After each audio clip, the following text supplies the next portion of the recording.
이영민 세브란스 병원 진단검사의학과 교수 모셨습니다. 어서 오세요. 예.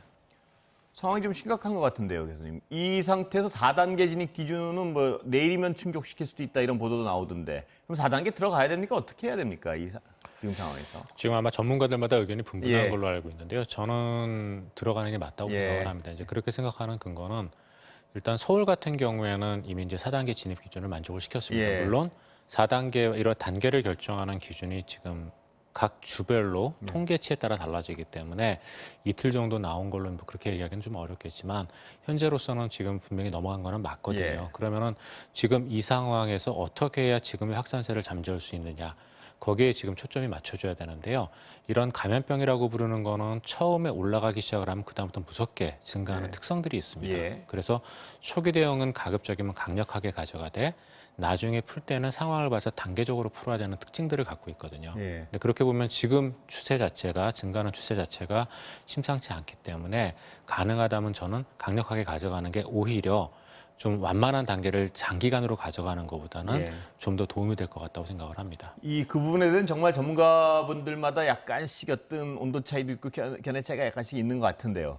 일단 그렇다면 4단계를 가게 되면 거의 봉쇄 조치 비슷한 것 같은데 좀 설명을 해주시죠. 어떤 조치인지. 예, 거의 봉쇄 조치라고 생각하는 거는 이제 사적 모임 때문에 이제 그렇게 예. 얘기를 많이 하시는데요. 2명까지 모일 수 있는 거죠? 그럼? 예, 맞습니다. 그러니까 예. 3단계하고 4단계가 사적 모임은 일단 4명까지는 가능하지만 예. 4단계가 되면은 18시 이후에 2명까지 가능합니다. 예. 그렇게 되면 한마디로 저녁 모임 자체가 이제 아예 없어질 예. 가능성이 많거든요. 그리고 행사 집회 같은 경우도 4단계를 가면 이제 금지가 되게 되고요. 예. 유용 시설 같은 경우도 집합 금지로 바뀌게 됩니다. 예. 그리고 이제 나머지는 3단계하고 비슷한데 근데 문제는 이렇게 4단계를 가져가는 게 저희가 앞으로 계속 가져갈 거는 아니라고 예. 저도 생각은 하거든요. 예. 저희한테 지금 우리나라의 제일 중요한 시기가 저는 앞으로 2달이라고 보거든요. 접종 관련해서 그런 거 맞습니다. 예. 예방접종 관련돼서 저희가 8월 달 정도 접종이 확대가 되면은 예.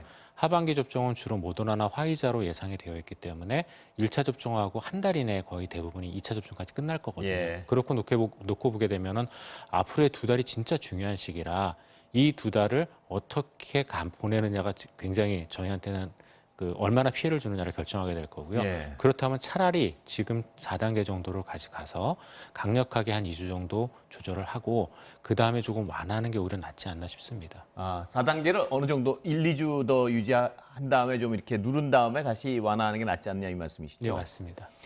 그렇다면 이제 정부 당국으로서 또 너무나 어떤 국민들은 오래 기다리고 이제 고통스러워하는 걸 두려워할 텐데요. 이게 참 방법은 없나 뭐 이런 생각 들고 지금 상태에서 근데 백신 접종률이 좀 지금 소강 상태를 보이고 있습니까? 어떻습니까? 이 수급이? 예, 맞습니다. 백신 접종은 현재 지금 소강 상태고요. 예. 지금 매일매일 이루어지고 있는 접종 인원 숫자가 보면 한 3, 4만 명 정도 수준으로 굉장히 좀 적은 상황이거든요. 그렇게 이제 된 이유는 현재 우리나라가 그동안 사실 목표했던 예방접종 인원은 계속 딱딱 그 시기에 맞게 채워왔습니다. 예. 그런데 이 예방접종의 도입이라는 게 우리의 마음대로 지금 되는 상황은 아니거든요. 해외에서 생산이 되게 되면은 그게 국내에 배정돼서 들어올 때까지 시차가 있다 보니까 이게 지금 어느 순간에 딱 들어오게 되면은 그걸 다 맞췄다가 그게 소진되면 잠시 소강 상태를 예. 유지했다. 이게 지금 반복이 되는 상황이다 예. 보니까 현재는 지금 그런 상황이고요. 단 예방접종, 그러니까 백신이 확보만 되면은 저희가 6월 달에 예방접종을 할 때 거의 하루 100만 명 가깝게 맞춘 적도 있었거든요. 그래서 그런 것들을 고려를 했었을 때는 충분히 아마 예방접종 속도를 낼 수 있을 걸로 생각이 됩니다. 예, 지금 수급 상황에 대한 예고된 수급 상황은 어떻습니까, 지금? 현재 정부의 예고로는 일단 7월부터, 그러니까 7월 중순 정도부터 예방접종은 다시 시작이 될 예정이고요. 본격적인 예방접종이 맞습니다. 예, 맞습니다. 이제 예. 주로 이제 예방접종을 맡게 되는 사람들은 교직원들을 예. 포함을 해서 이제 학원 강사들, 그 다음에 6월 달까지 마치 못했었던 고위험군들, 예. 그래서 이런 분들이 주로 맞게 되고요. 그 다음에 이제 8월 달부터 본격적으로 백신이 확보가 되면은 그때부터는 이제 50세, 60세 이하의 예. 인원들에 대한 예방 접종이 아마 시행이 될 걸로 생각이 됩니다. 예. 이 델타 변이의 경우에 감염 어떤 강도도 더 세고 그런데 중증이나 어떤 입원해야 될 경우도 더 많다. 이런 분석이 있던데 어떻습니까? 실제적으로 그렇습니까? 위험성이? 일단 감염력이 높은 거는 맞는 것 같습니다. 이제 지난주에 유럽 CDC에서 이 델타 변이에 대해서 그동안까지 알려져 있던 여러 가지 사실들을 모아가지고 한번 요약 리포트를 한 적이 있었거든요. 예. 그래서 거기에 보면은 저희가 그동안 여러 변형이 있었는데 그 중에서 가장 최근에 나왔던 훨씬 감염력이 높았던 변이는 알파 변이입니다. 예. 알파 변이가 그 알파 변이 이전에 나왔던 것들에 비해서 70% 정도 감염력이 높다라고 그랬거든요. 그런데 델타 변이와 알파 변이를 비교를 했더니 델타 변이가 알파 변이에 비해서도 거의 40에서 60% 정도 감염력이 높다라고 합니다. 예. 그래서 비변형에 비해서는 거의 100% 정도, 그러니까 2배 정도 되는 감염력을 갖고 있는 예. 바이러스이거든요. 교수님 브리핑 시작됐는데 잠시 듣고 다시 여쭤보겠습니다. 네, 교수님 지금 뭐 심각한 상태 같은데 더 악화되면 2,000명도 넘을 수 있다는 지금 수학적 계산 모델이 있다고 나왔는데 이렇게 되면 2학기 전면 등교 가능합니까? 어떻게 보세요?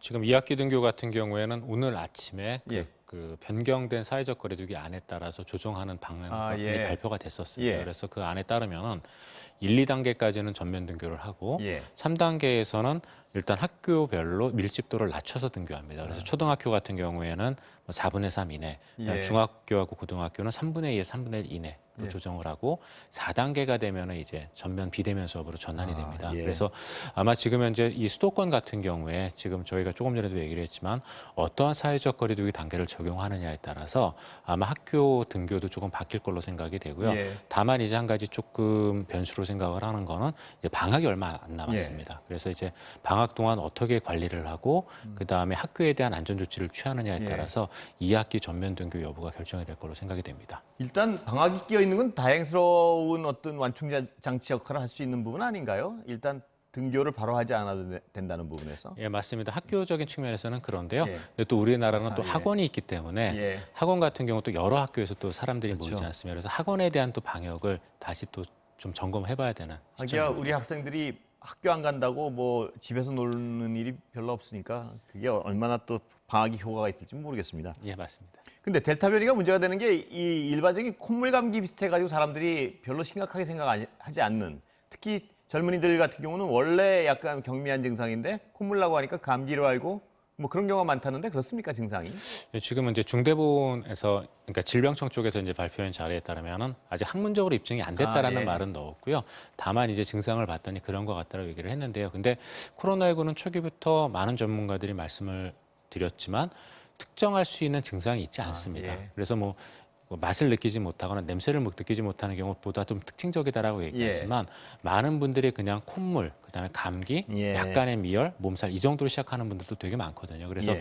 이런 감기 유사 증상이 나타나는 경우에는 무조건 와서 진단 검사를 받으시는 게 좋습니다. 예, 시간은 다 됐는데 영국 같은 경우에는 지금 굉장히 확산되고 있는데 접종률이 높으니까 치명률이 낮은 거를 믿고 완전 이제 열어놓는 것 같은데 어떻게 생각하세요? 그 방안에 대해서 교수님.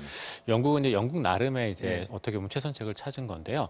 지금 이 델타 변이의 확산 때문에 영국 같은 경우도 지금 하루에 한 이제 15,000명 정도까지 환자가 나오고 있거든요. 예. 그다음에 이제 수학적 모델링에 따르면 좀 더 늘어날 거라고 생각을 하고 있는데 영국의 지금 상황이 1월 달에 있었던 대규모 감염하고 비교했을 때 가장 큰 차이가 나는 게 환자 숫자는 많은데 입원하는 사람의 숫자는 예. 굉장히 적습니다. 예. 그다음에 돌아가시는 분의 숫자도 적고 그러니까 이제 피해를 최소화할 수 있으니까 어느 정도 경제를 열자라는 건데 과연 이거를 우리나라에 적용할 수 있는가? 이거는 결국 우리나라도 예방 접종률에 따라 달라질 예. 거거든요. 아직까지도 우리나라 고령층 중에 예방 접종 안 한 분들이 200만 명이 넘습니다. 예. 그다음에 지금 현재 있는 고위험 코로나19 중환자 비율, 위중증 환자 비율이 전체 위중증 환자의 우리나라도 이제 40% 정도 예.